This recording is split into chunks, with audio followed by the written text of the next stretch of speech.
again. It's the Gooners in Vancouver, and here's our post-match reaction for the Standard Liege Arsenal match, 4-0 to Arsenal. I'm joined with Choppers and also Mike. And you know what? I know it's only a Europa League game, and it can only be as good as what you put in front of you. But I enjoy watching these. I enjoy watching this team. You know, these defenders. I enjoy watching the people that's in midfield. I'm enjoying watching Martinelli. Yeah. I know it was like a training game. Felt like it in the second half. Yeah. They stood right off us, right? They stood right off us, but I'm enjoying it. It's absolutely brilliant. This kid, Martinelli, the way he's scoring goals and with his header, and he sort of reminds me a little bit like Frank Stapleton back in the day, but faster. I realised when I watched this match today, he's not really a centre forward, he's actually a winger. Yeah. And he's terrorising defenders down that wing. He was so quick, so fast. He could pass the ball. This kid can do everything. And not only that, we only got him for £6 million. Yeah. What a steal! And he wasn't playing. He wasn't playing in the top leagues in Brazil, was he? He was playing in the lower district leagues, as I understand it, in Brazil. So I know, like Liège, they're not like the best team in the world, but you would think that the teams that he's played against are a level or two above what he's used to. Absolutely. Playing in the Brazil leagues, and I think he's making a good account of himself. So is this a diamond in the rough that Edu discovered? Is that the big thing they do? Yeah. It's a Brazilian town, right? Yeah, this was through Edu, I think. Good job. Yeah. And he did a brilliant job doing this kid too. I did read somewhere that apparently in Brazil they're looking at him to be the next Neymar. Hopefully not attitude-wise, but skill-wise. I did read that somewhere. Whether that's like just internet. Yeah, I mean it's easy. I know it's easy for people to say, "Oh look, people, you're all jumping on the bandwagon. He's bright young kid," but I know you said about the Neymar thing as well. In an interview with him, he said that he models his play on Ronaldo. Yeah, I read that too. Ronaldo. He watches videos. He likes the way he plays, and I know a lot of people are going, "Oh look, they think they've got the next Neymar, they've got the next Ronaldo," but I think we've definitely got something. Yeah, I don't care if it's Neymar or Ronaldo. I just like there's something in there. I like that we have this kid. I'm pleased to watch him play and watch all other kids play. And from what I thought as well, I know it's only like, you know, Carabao Cup and the Europa League games, but I'm really enjoying seeing Arsenal play with a lot of freedom. Yeah. Yes, and clean sheets. Yeah. Yeah. One of my buddies pointed out that in 3 games without Xhaka, scoreline is 12 for Arsenal, 0 for the opposition. Don't know if that reflects on Xhaka alone, but it's just a funny little stat somebody pointed out to me. But it's been fun to watch the kids. A little bit different of a competition though. Yeah, sure. And what about Tierney?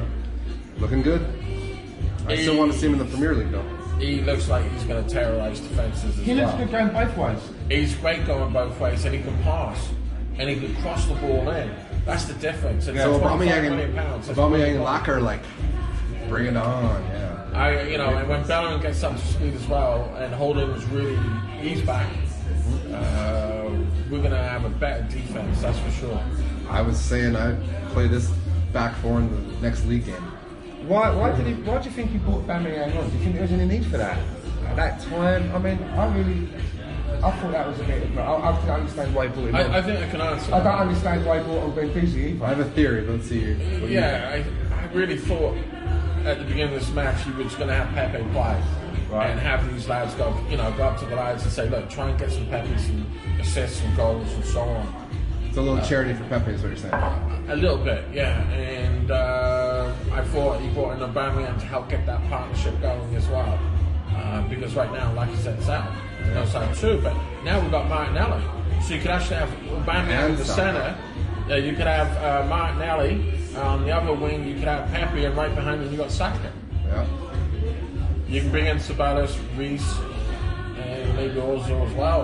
I'm not sure what's going on there, but it's sad to see that he's being completely 100% pushed out of the club, but it's time for him to go. Well, theory. One of my friends has a theory about Ozil not in the squad today. Oh yeah. If he's not in the Europa League, he's free to play the Champions League in January, I believe. So that's a theory. No, they changed that. They changed it? Okay. Yeah, they changed it last season that you can play in the Europa League or Champions League, but once they make past Christmas, they can play anywhere. Because remember that happened to Aubameyang a few years ago. He wasn't allowed to play. Yeah. And the next season after that, they changed that. I'll pass that on to my friend then. It's a good theory. Yeah. That and the moon landing, good theory. So the next game's Bournemouth on Sunday. What do you want to see moving forward for that? Because do you think Bellerin and Tierney are going to feature at fullback for that game on Sunday? Well, I would have thought that, but Bellerin, that was only 2 days to Bellerin, I thought he was going to come off on the 60th minute or so. Right. But if I remember correctly, he played the whole Yeah, match. he played the whole match. 90, so I think that's too quick. Chambers was on the bench, but he didn't play, so he'll be in contention for Sunday. Yeah, for right back. And then we know we're going to see Luis and Socrates and Xhaka. Those three will probably play. There was one Arsenal player. No holding. You don't Probably think? not. Okay. So what do you think then? What we're going to do the Bournemouth game, and then there's like the international break. Which we all hate. Do you think when we come back from that international break, then we will see Tierney, Bellerin, and Holding integrated into the first team? Yes, please. Yeah, absolutely. Do you reckon? Yeah. So who is going to make way for Holding then? Socrates or Luis? Hang on, you first. I think Luis will make way because Socrates and Holding have played together already. What do you reckon? Can I have Chambers and Holding and get rid of both of them? No. That's what you want, mate. That's what I want. Sadly, if I was to guess, I'd say Luis, but I don't think he's going to go that bold and do both of them, do you? He ain't going to change both of them, is he? No, I don't think not yet.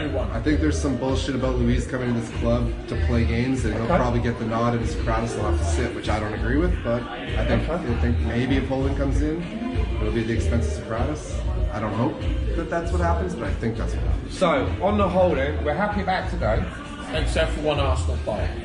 I thought Niles was really weak today. He was our weakest player on the pitch. Yeah. Nothing seemed to go right for him. And that's the position that he says he wants to play in. He says, I'm a winner, I want to play in a win for Arsenal. But he didn't show it today. He didn't show much at all. I won't give up on him yet.